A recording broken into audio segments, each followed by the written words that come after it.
which is actually verse 2. And in this psalm, in this particular verse, we're going to see the testimony of personal fulfillment. How David got fulfilled as he had a personal relationship with his shepherd, with his God. So let me do a quick review of last week. And this is verse 1. The Lord is my shepherd, I shall not want. And I reminded you last week that it's all about a testimony about relationship and provision and how the Lord provided for David. And that's how he expressed, the Lord is my shepherd, I shall not want. It's a beautiful testimony of relationship and provision. And last week also I mentioned to you regarding the fourfold work of a shepherd, which is to feed, to guide, to protect, and to rescue his sheep. A man who devoted himself to this work, he needed to have in mind those four duties: to feed, to guide, to protect, and to rescue. And you're going to see that when David presents God as a shepherd, Adonai, it's a picture of Jesus to us today. He is the one who spiritually feed, guide, protect, and rescue, but also in our daily life, this is the work of his ministry in our lives. And I mentioned to you last week about a great statement that you and I should do, that when you can say, the Lord is my shepherd, then you can say, I shall not want. You may say, I believe in God. You may say, or someone may say, I believe in God, but unless you take the time to follow God as it should, you'll never have that relationship established. And in result of that, you will never say confidently, I shall not want. So this is something that is very strong. And that's why we believers and followers of Jesus Christ, we know. And that's why we can say confidently that he is our shepherd and we lack nothing. So let's go to Psalm 23 verses 1 and 2. I'm just going to read one just for the context. I'm reading from the American Standard Version. Jehovah is my shepherd, I shall not want. He maketh me to lie down in green pastures. He leadeth me beside still waters. And then verse 1 states, Jehovah is my shepherd, I shall not want. And as I mentioned to you, verse 1 is all about relationship and provision. So, verse 2 now we're starting our teaching for today. Verse 2, David says, He maketh me to lie down in green pastures. He leadeth me beside the still waters. What he meant about that? What David meaning about this? What was in his heart? Friends, this is a testimony of contentment. David is expressing to God how satisfied he was by having God as his shepherd. Verse 2 is a testimony to the personal fulfillment that came from David's relationship with God. We need to be very careful because sometimes we say, I follow God, I follow Jesus. And sometimes what come out of our mouth are not really words of blessing or contentment. David said, He maketh me to lie down in green pastures. And He leadeth me beside still waters. So let's go now and in verse 2 get deeper into it and understand what he meant about it. Okay, the first thing you need to understand that David's talking about security. He was secure. having God as a shepherd. He makes me. He made me. He leads me. It's secure. He was not afraid. Interesting, because you're going to see later on the needs the sheep may have due to nature. But here, this man of God is mentioning, is implying that his personal relationship with shepherd was so good that he was secure in his hand. Because you see, friends, a sheep without a shepherd is very secure. They don't know what to do. They need a guide. They need a shepherd. And the picture of the sheep is you, me. We are God's sheep. And so we need to understand that that's why we need to be closer to Him to be guided. But the point David is making here, that he was truly secure in God's hands.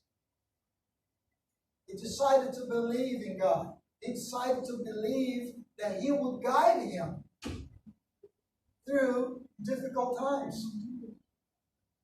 And speaking the language of a shepherd, he was saying, you will guide me to a good pasture. And you're going to guide me through good waters. So he knew he always would have fresh food and fresh water because God was guiding him. The point now is this: are we certain that God does the same thing for us? Are we confident? So let me give you some facts about sheep. The first one is this: a sheep is very dumb. It is. They may be sweet, they may be nice, they may be whatever you decide, but they're dumb. They really don't know what to do. That's why they need to be guided. Wonderful animals, but they need to be guided. Another thing you need to understand is this: the sheep is defensiveness. They have no defense. They just open for any attack. So they need the shepherd to protect them, to guide them to safety. Another point to be reminded is a sheep is also directionless. Here, yes. Here, here, I don't know. You see, that's a sheep. That's why they need a pastor. That's why whenever the pastor says a word, they follow. But very interestingly, sheep knows their shepherd's voice. I saw on the internet the other day an example of that. Someone said something aloud, and sheep were doing they kept doing what they were doing, no attention whatsoever. But then the shepherd said something, and the sheep, they recognized their shepherd's voice. Beautiful example of what we need to do in terms of being under God's care. So that's why sheep also, they don't know where to go, they don't know how to defend themselves, they're pretty stupid. And they are easily disturbed or dependent. And they feel like they're okay now, but they get disturbed so easily. You see, friends, spiritually speaking, we are like that. We can be easily disturbed. And as we live our lives, we can also be easily disturbed inside. The last point about sheep is that a sheep is dependent. She depends on her master to, again, provide a place of safety and food and all that. One thing you need to understand as you deal with sheep is this: the further the sheep is from her shepherd, greater the danger she is of being exposed to danger.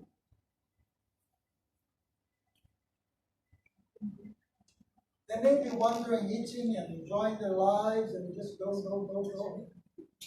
The farther they go. You open for danger, you get greater. This again is a good example for you and me as we wander spiritually. We need to have a pastor. We need to have a spiritual guide in the sense of coaching us to places of safety. Of course, Jesus is the one, the ultimate one. He's our shepherd. But he gave us pastors here to help us to be guided, to be protected. And we need to pay attention to that. Otherwise, as we go further, worse for us. We need to understand that the closest, of course the opposite applies, the closest she is to her shepherd, the safest she is. So we needed to cultivate that relationship with Jesus. We need to cultivate that kind of relationship that we are always with Him, trying to listen, to hear His voice. And that's going to give us the assurance that He's protecting us. You see, Isaiah chapter 53, verse 6 says this: all we like sheep have gone astray. Isaiah was speaking about the people of Israel who were living their lives without paying attention to God. Okay, if we bring this today to our days, you're going to realize the same thing applies. People are living their lives. People are just enjoying their lives. Now, because of this unfortunate pandemic, people start to realize how fragile life is. And that connects people to their spiritual side. It doesn't mean connect them with God, but open a new perspective of looking further and see, okay, I need to explore more about this. And we need to understand that this is the best time we have to present Jesus to people. See, Jesus does not need anything from anyone. He doesn't need money, he doesn't need favors, he doesn't need offerings. Jesus wants people's hearts, desires, wishes, will. This is what Jesus wants from us. And what we need to present people is this: you need Jesus. You need to believe in Jesus. We need to give you a heart and try to explain what that means to Jesus. Because they're like this. They're wondering. They've gone astray. They don't know who Jesus is, and they're looking for God. They're looking for a shepherd. In Psalm 100, verse 3, we read, we are His people and the sheep of His pasture. So we are. Those who believe in God, we are part of His family. And then we can confidently say, like the man of God in verse 2. Because in verse 2, he's speaking about security and sufficiency. I feel secure because He leads me. I feel sufficient because He provides for me. And we need to be very clear about this. We need to understand that security is something that we just have in Jesus Christ.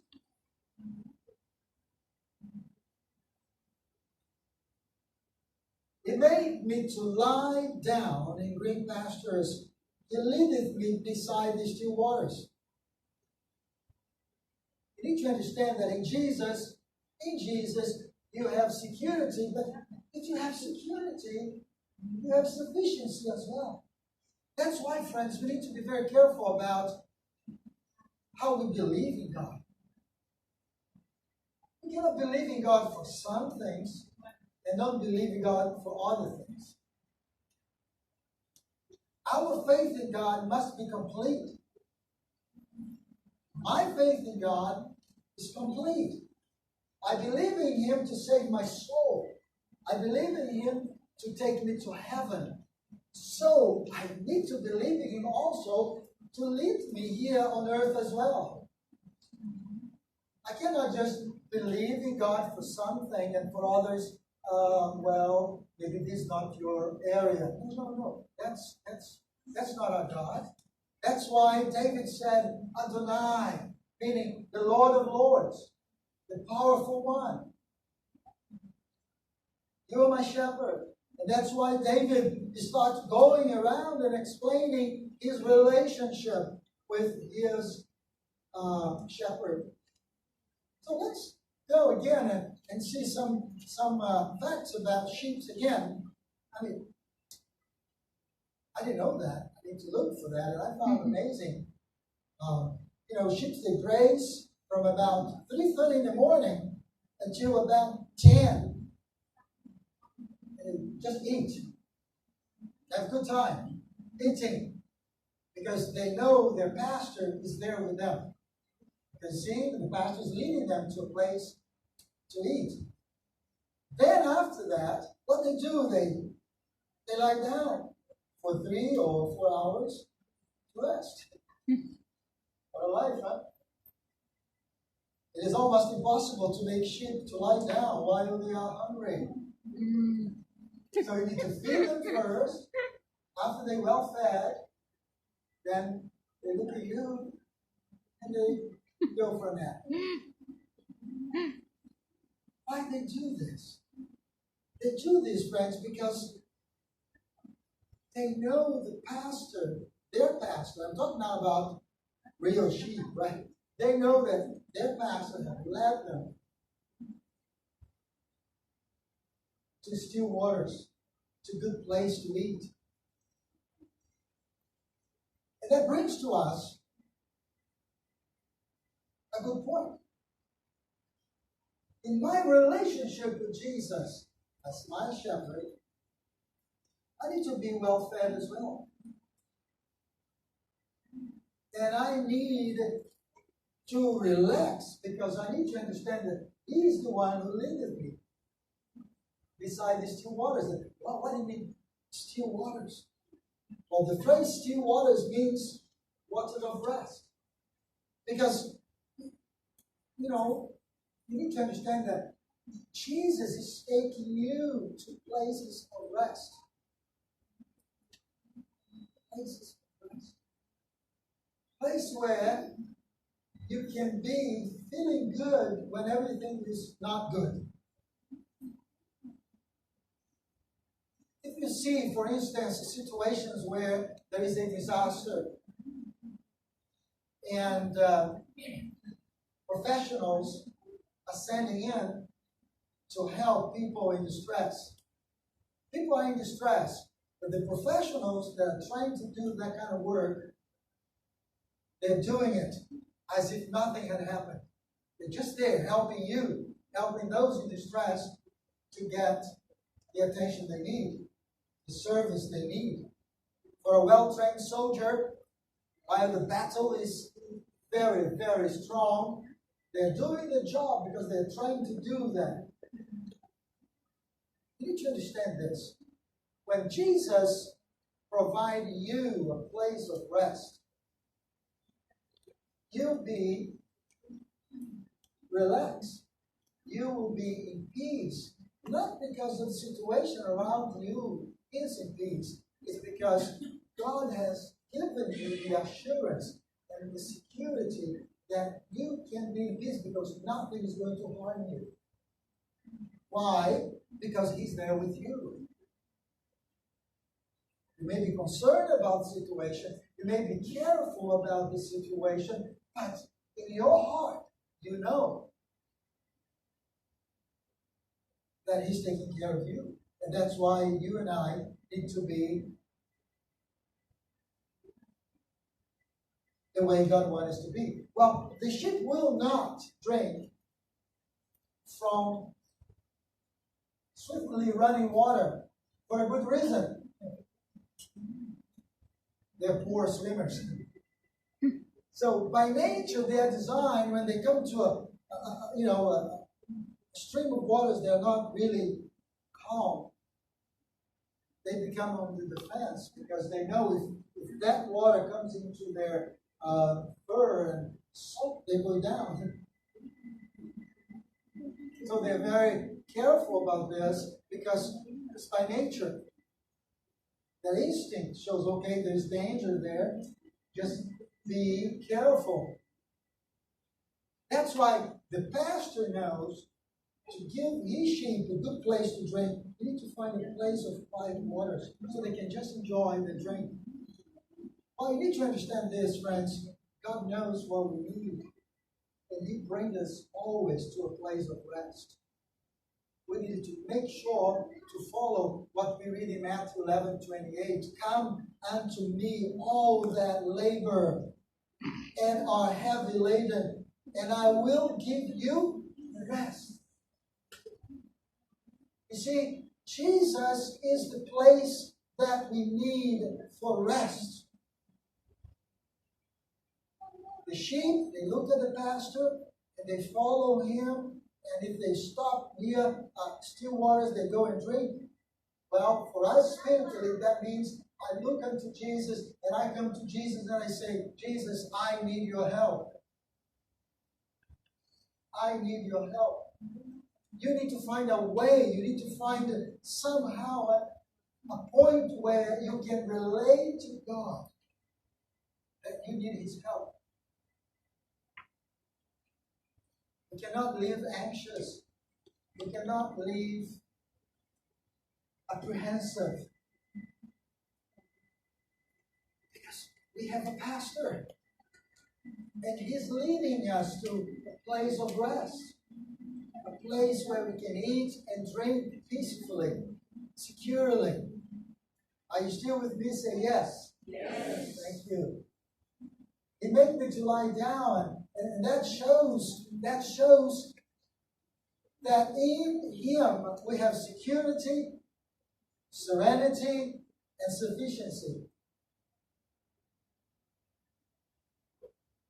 In Jesus, you have, first of all, security.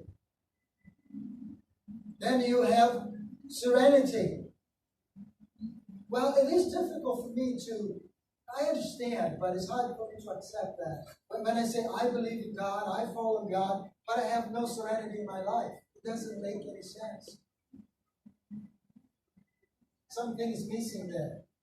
Or you not really trust the Lord, or your relationship with God is not really okay. Because, if you have established healthy relationship with Jesus, the sense of security is great. Because you know He cares for you. And you know that He's Adonai. You know that He's Jehovah. You know that He's your God. And there's no other God. You know that once you're close to Him, you need nothing. So security. So once you have that security, you have serenity. Because what makes you worried is the fact that you don't know what's going on. You don't know whether you're going to be able to do it or not. But once you have Jesus in your life, and once you go for Him and ask Him for advice and ask Him for His peace, then serenity comes to your life because you know that He's going to make it happen. He's going to make it work for you. You may not know how, but you know. That's what the sheep, they were so, I don't care, that's okay. If my pastor goes here, I go. If he turns, I turn. I mean, the job of a sheep is to follow the pastor. And Jesus is named in the scriptures as the Good Shepherd. So what we need is to take aside everything and just fix our eyes on our pastor, our Good Shepherd. And then wherever He leads us, we go. And as we face our security and as we understand serenity, we know sufficiency comes along. Because if God cares for you, He's going to provide for you. And He's going to have everything done for you as you expected. You see, Isaiah chapter 30, verse 15 says this. Let us read together this one. Shall we? 1, 2, 3. In returning and rest shall ye be saved. In quietness and in confidence shall be your strength. I'm going to read it again, because you need to really understand what it says. In returning and rest shall be saved. You shall be saved. In quietness and in confidence shall be your strength. During this, as I said, uncomfortable and not good pandemic, are we quiet before the Lord? Oh, I'm quiet. I know sometimes we are quiet because we're so afraid. We don't dare to say a word. We just so careful. Something going to happen, I don't know. Well, it says in quietness and in confidence. So quietness here means I wait upon the Lord. I'm waiting for the Lord to act. I'm just waiting for the time when the Lord is going to bring this to an end. This is waiting in confidence. And it says, then shall be your strength. It's like one of those movies that you see that guy who doesn't look like a hero or anything, and people are having fun of them, and sometimes, there's a third or fourth person there, and he's just watching, and then he comes in and tries to intervene into a dispute, and someone looks at the guy, and who are you? And suddenly, wow, this guy, whoa, does everything, and he gets, wow. We need to understand that we need to wait confidently, knowing that God is going to make it happen. Friends, we need to learn to cultivate the art of quietness. I'm not talking about yoga here, please. No, I'm not talking about that.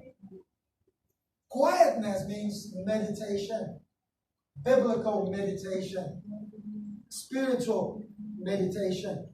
By spiritual, I mean Christ-centered, spirit-filled meditation.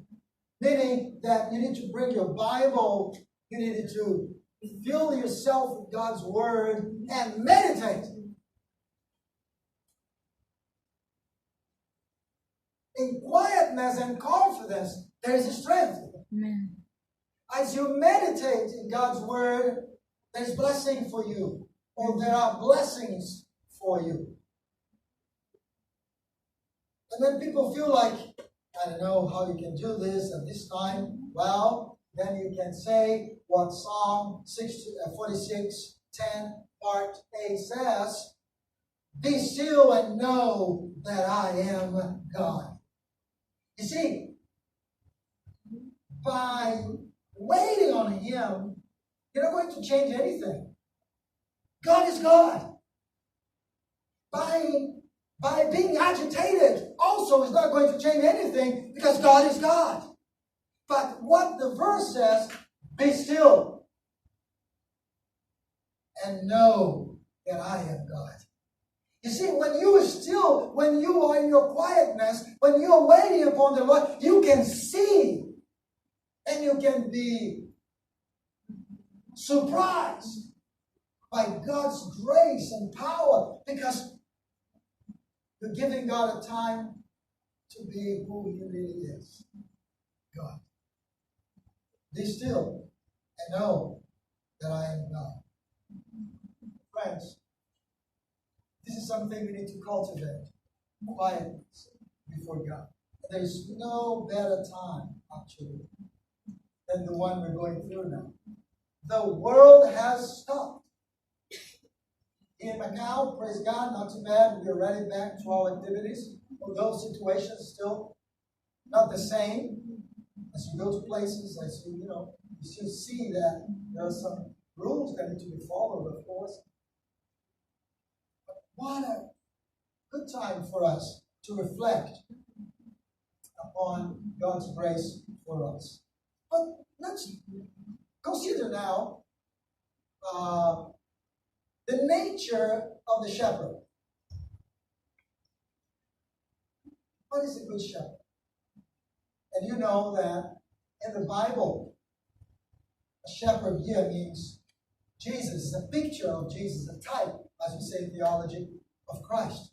So when you see in the Bible, every time it talks about a shepherd, it may be relating to a man, a woman, but it's a type of Christ. It's what Christ is for you and for me. So what is the character? What is the nature of a shepherd? Well, a good shepherd, you need to have compassion, care, and courage. Compassion, care, and courage.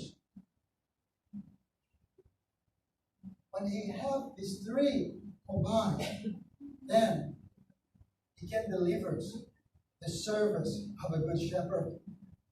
And so you're going to see that Jesus fits the bill very nicely. In Matthew 9:36, we read, "But when he, Jesus, saw the multitude, he was moved with compassion." Compassion is that feeling that made Jesus do what he did. And when he was around the multitude, he was moved to act based on his compassion. Because his compassion was God's compassion. Now, when he looked at you and me, that same compassion applies as well. Jesus cannot change his nature. Oh, I don't deserve his grace. Maybe you're right.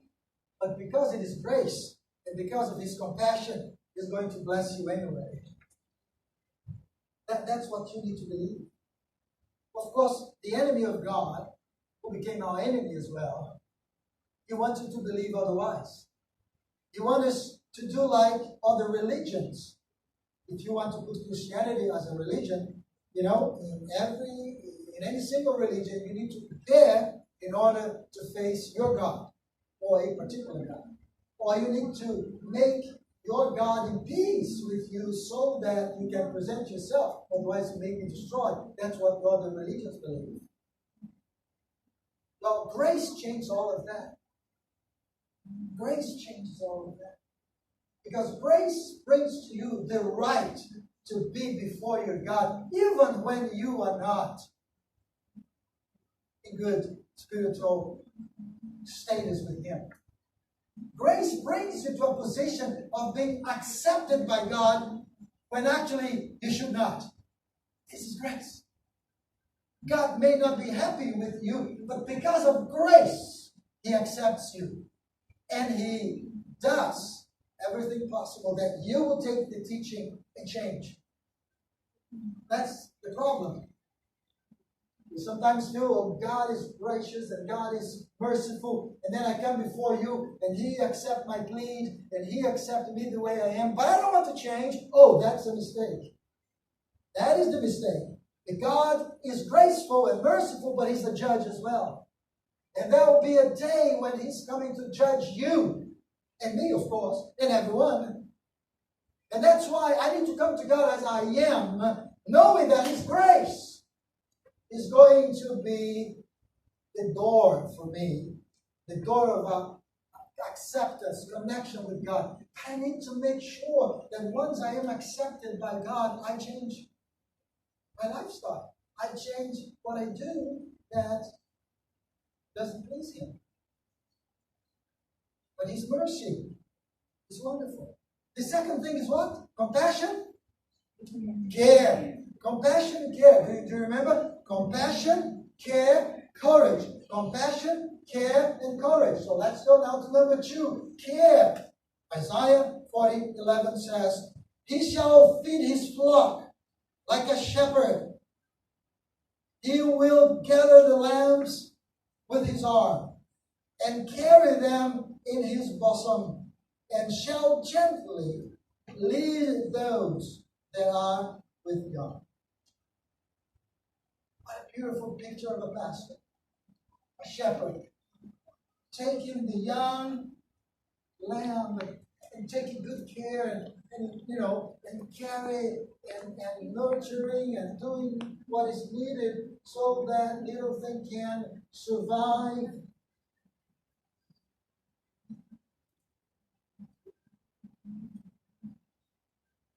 Can you see yourself in that position? This is a commitment of God to you as your shepherd. He shall feed you. Allow me to put it this way. He shall feed you. He will take care of you. He will gather you to make sure you are together with people like you in good company. And He will help you. And if you cannot survive, He will take you and take care of you on a personal level. That's how your God takes care of you. That's how Jesus takes care of you. But the point is, are we willing to make Jesus our shepherd? That is the big lesson here. That's why David said, you are my shepherd. He wants to make sure the relationship established. I consider you, Lord, my shepherd. There's no one like you. I'm paraphrasing what David said, of course. But how are you doing? Are we just getting what the shepherd's giving us, but not really willing to have that relationship with Him? So, compassion, care, and courage. So John 10, 11 to 13, I'm just reading a part of it. I am the good shepherd, Jesus said. The good shepherd gives his life for his sheep. Well, Jesus knew that for Him to grant us salvation, the right to be saved, He needed to die on the cross. And He did that. He did that because of you. He did that because of me. He did that because of my family, our family. He did that because of the world. His courage went beyond any human would do.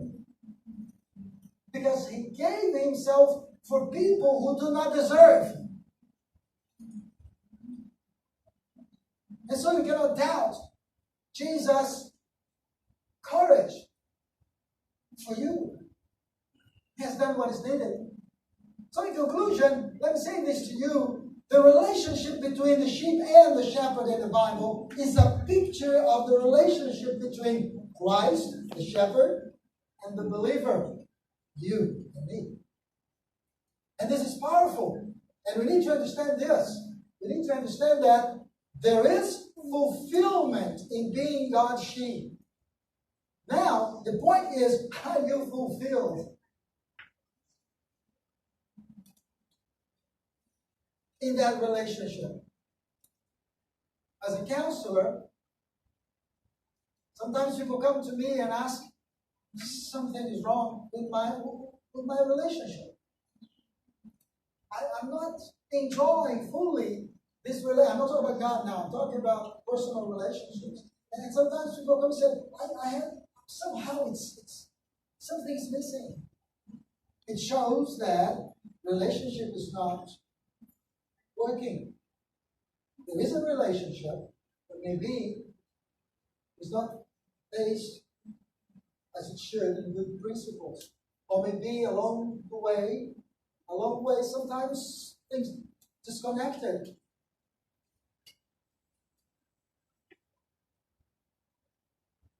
How is your relationship with God? Are you feeling fulfilled? Are you feeling that sense of satisfaction? Because when we are in that relationship, there is sufficiency and serenity because He cares for us. I'm not saying that we needed to live a life without trouble. I'm not saying that. I'm not saying that you're never going to get sick. I'm not saying that. I'm not saying that you're never going to have really rough times. I'm not saying that. What I'm saying is this: when we have the right relationship with Jesus, we're going to feel sufficient. We're going to feel that sufficiency comes to our Lord. And we are going to know that Jesus is with us, and because of that, there is a serenity. There is a sense of confidence. There's an attitude of confidence. So in closing, I'd like to give you this. How do I get it? That's the bottom line. How do I get it? How do I get that Jesus? How do I get this serenity? How do I get this peace? How do I get this security? How do I get it? Please let me know, because I want to do it. When I visit some countries that I visit in Southeast Asia, people go to the temples and they offer gifts, sacrifices to their gods in order to receive all of this. That's when they feel, maybe if I do this, I'll be blessed by the gods. And then, so how we do it? Well, there's one way. We needed to, as I said before, we need to establish a relationship with Jesus Christ. And the one way to do it is asking Jesus to be your Lord and your Savior. To be in charge of your life. That's it. There's no other way. You have no way to do anything that's going to please God more than that. God doesn't need your money. God doesn't need anything you have. But He wants you to give yourself to Him so that He can take care of you. And now the second thing is, how do I keep it? Is it a one-time deal? I just say, God, please forgive me, bless me. That's it. How do I keep it? How do I make it work? Well, like a relationship. Like a relationship. If you tell someone, would you marry me? And she agrees or he agrees, and then after that, okay, nothing more, nothing, okay, that's it. Not really, right? You needed to continue on developing that relationship. How do you keep it? You need to keep it by trusting Jesus and following Him. How do I follow Jesus? Is knowing what He says in His words. That's it, the Bible. You come to the church, to actually learn God's Word. But the Word is right here. You need to do our homework as well and go into intimacy with God as we read these words. Finally, please fix this in your mind. To be a Christian is a deliberate decision to become one of God's sheep and have a personal relationship with Him. To be a Christian, a follower of Jesus Christ, is not to be baptized, is not to come to a church, is not to give financially towards a church. All of this Christians do, but this does not make you a Christian. A follower of Jesus Christ is one who follows Him, who really follows Him, obeys Him, loves Him. This is a follower of Jesus Christ, or a Christian if you want to say that. And now, is the Lord your shepherd? That needs to be very personal. Is the Lord your shepherd? Do you eat where He says you eat, spiritually speaking? Do you go where He says you should go? Or maybe you're ahead of Jesus. Sometimes we're ahead of our pastor. And sometimes we're so ahead that we go first and say, are you following me, Lord? Where are you, Lord? Where is God now? Hey, I think I walked too fast. You see, I went ahead of the pastor. I went ahead of my shepherd. I went ahead of my God. That happens all the time. And we need to be careful. You are not the shepherd. You're the sheep. So before you do things, please consider asking your shepherd first. Your good shepherd. Your heavenly shepherd. And finally, the decision to declare, the Lord is my shepherd, should be done decisively in faith. Once you say, the Lord is my shepherd, do that in faith. Don't do it because, I guess that's what I need to do. When you say to a loved one, I love you, you trust that person. You don't say, I love you, and then you hire a detective to follow that to see what that person's doing. Well, that's not love. Maybe you love, but you don't trust. I had a case once, someone came to me and said, Pastor, our relationships like this, there's no one from the church, okay? Just make sure, no one from the church, from outside. And so, I don't know, but I love. And I said, okay, that's good. But Pastor, I'm actually considering to hire a PI, a personal investigator, to just go and follow her to see what she's doing. That's very interesting. So you say you love, but you love so much they went to hire a private detective, a private investigator to make sure that you're on the right path. Is it? That's not love. No, that's not love. Love trusts. Friends, when you say to Jesus, "You are my shepherd," you've got to trust him. You've got to trust him. This is what verse 2 says. He leads me. He takes care of me. So today, as we start this new week, understand this principle. The principle of verse 2, that you trust in God because he leads you. Make that position very clear to God, to yourself, to the spiritual world, so that you know you walk in certainty of victory. Would you stand with me, please?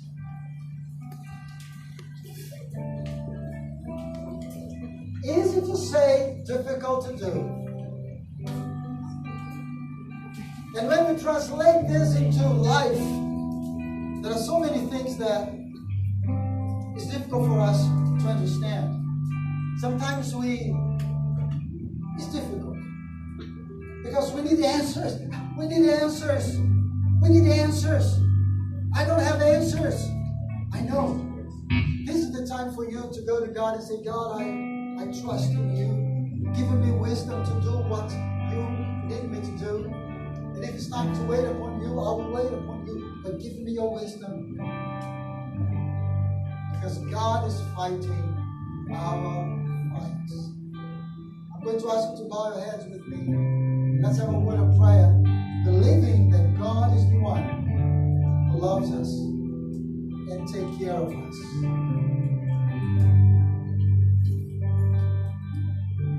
Yes, Lord. Yes, Lord. Yes, Lord Jesus.